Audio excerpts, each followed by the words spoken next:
Isaiah 58. Ang Ginoo miingon, singgit ug kusog ug ayaw pagpugong-pugong, ipatugbaw ang imong tingog sama sa trompeta, sutihi ang akong katawhan sa ilang mga sala, ug ang banay ni Jacob sa ilang kalapasan. Adlaw-adlaw mudangop sila kanako ug malipay sila, nga masayod sa akong kabubuton daw usa ka nasod nga matarong o wala magsalikway sa balaod sa ilang Dios. Nangayo sila kanako og hustong hukom o gikalipay nila ang pagduol sa Dios. Nangutana ang katawhan, nganong magpuasa man kami kung dili ka makakita? Nganong magpaubos man kami kung dili ka magpakabana? Ang Ginoo miingon kanila, ang tinuod mao nga nagpuasa kamo tungod kay nangita kamo sa inyong kaayuhan o gidawdaog ninyo ang tanan ninyong trabahador. Magpuasa kamo apan mangita kihapog away o makigsinumbagay. Ang pagpuasa nga sama sa inyong gibuhat dili makatabang aron dunggon ang inyong pag-ampo. Mao ba kining matanga sa pagpuasa ang makalipay kanako? Mao ba kini ang tinuod nga pagpaubos?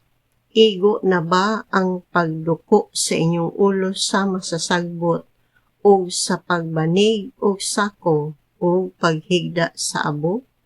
Mao ba kini ang gitawag ninyo puasa nga kahimut-an nako? Ang puasa nga akong gipangayo mao ang pagbugto sa mga gapos, sa pagkadaotan o pagtangtang sa higot sa yugo, ingon man ang paghatag og kagawasan sa mga dinawdaog o pagbali sa tanang yugo.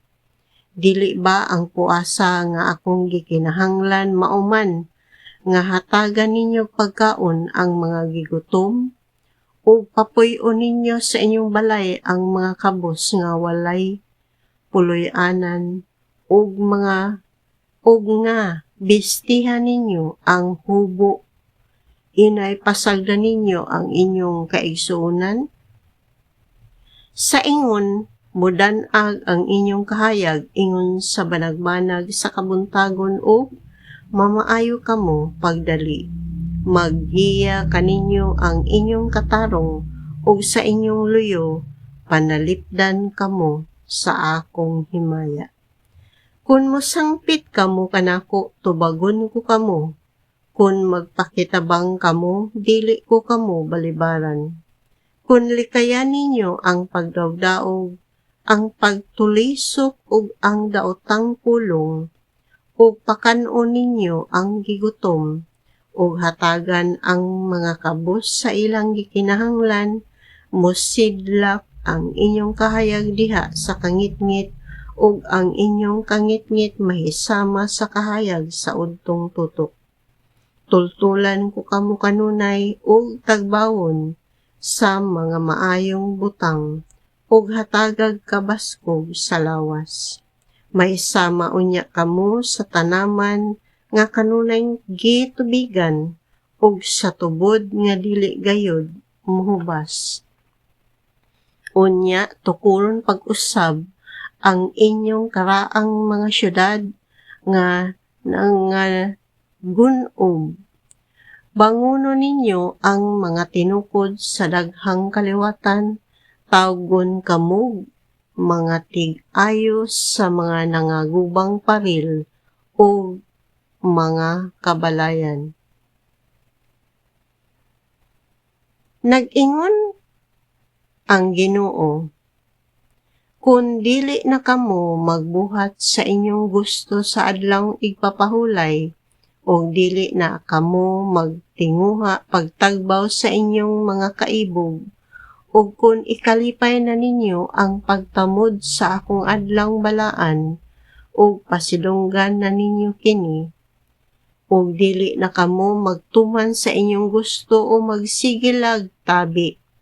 Nan, magmalipayon kamo uban kanako, tultulan ko kamo o magmadaogon kamo latas sa kabukiran.